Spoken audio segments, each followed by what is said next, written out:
office there? The agency I work with is called Conversion. Yeah, they have main offices in Manhattan, although we're expanding worldwide.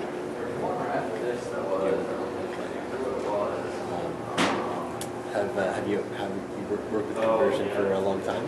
I started working with them in 2003, and they are, if not the first, certainly one of the first social media agencies. They've been in the social media space basically since 2001 when they started, and at this point in time, I'm very excited to be with them. My work's just grown and grown with them till now it's about 80% of what I do, and I'm their senior search analyst.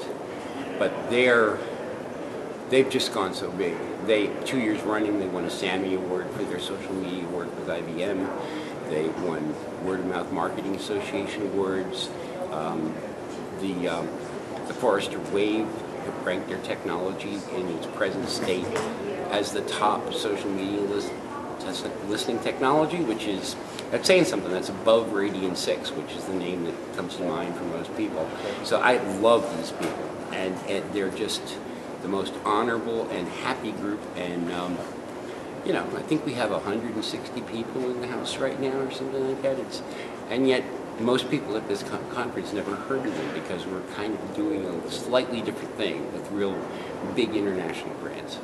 Yeah, people here are a little more focused on sort of the hot topics in SEO and maybe more niche markets. Right, a lot of affiliate marketing or niche local marketing and that kind of thing. Although there are definitely people here who work with the big clients too. It's a real mix. But yeah, the hot topic is okay if you know the basics. But if you're trying to do just what's hot, just the pixie dust of the day, sprinkle the magic fairy dust on my website and make it happy. What I need is Ajax. What I need is Flash. No, it isn't. The basics are still the basics. So, I know you've been doing basics for since the web was in its infancy. How relevant are the basics and the foundations of usability and information architecture and site design today? Well, let's look at it this way. What the web is a new way for people to communicate. But basically, it's still about people communicating. And that hasn't changed. Those basics haven't changed. Web is just the method for doing that. But the more you can make things so that the web is out of the way, so that the mechanism is out of the way, and people are connecting with people for real, that's what you're aiming for, and that's what you've always been aiming for. So it's like, don't get hypnotized by the fancy new toys.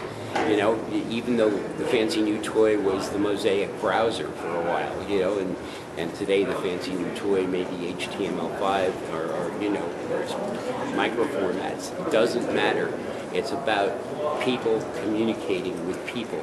And the more you do that, and the more genuinely you can do that, and the more transparently you can do that, and the web's a great mechanism for that, keep your eye on that.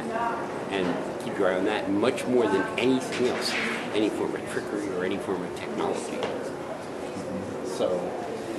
So would you say that usability and sticking with that foundation of connecting with users is more important than pretty much any SEO? Absolutely.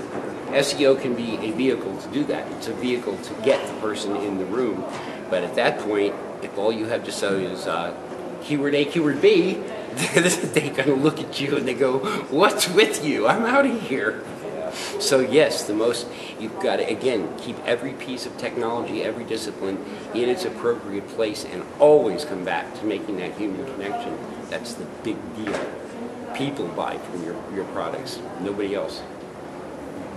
So if I'm developing a website, what's one or two things that I could do that would really connect with the person? Would maybe having a kind of a homepage video help? It might, as long as you don't force them to watch it. I would say it's refining your message. Whatever the message is about what you're doing with that website, that message needs to be upfront, bold, clear, simple, short. even better than an elevator pitch. If you can take the time to refine your messaging so that it really communicates and connects, then you got it.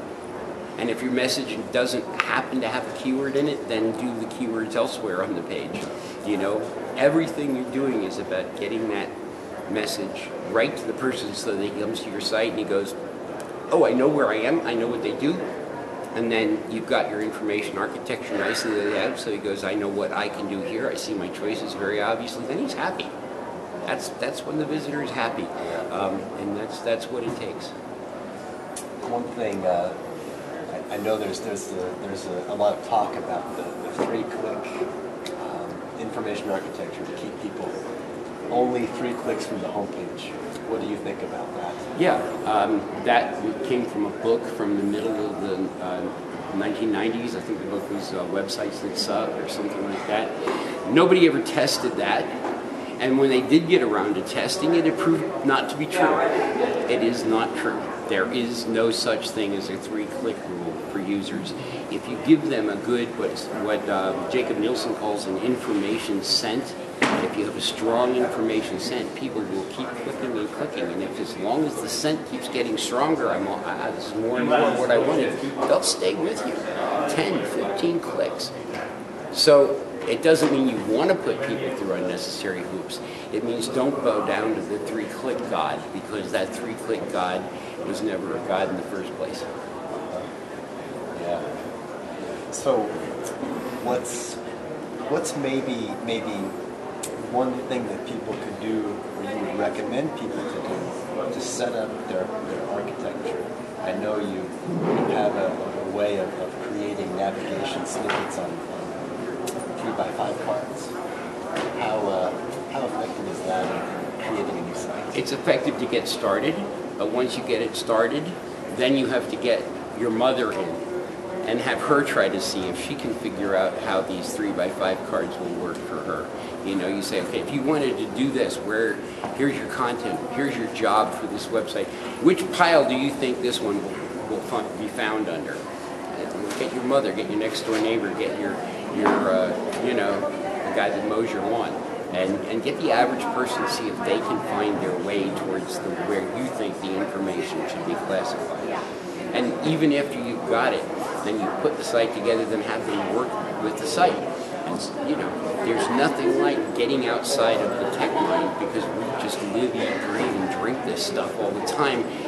You've got to get those independent third-party looks at the site. Yes, absolutely. Like my sister, who, logs into her email once a week. I love asking her questions. That's good. Well, that's been some great advice. Very interesting, excellent tips. We really appreciate you talking with us and taking time out of your day. And thank you very much. It's very nice to meet you. You're quite welcome. I'm flattered that you asked. Thank you. Thank you very much. All right.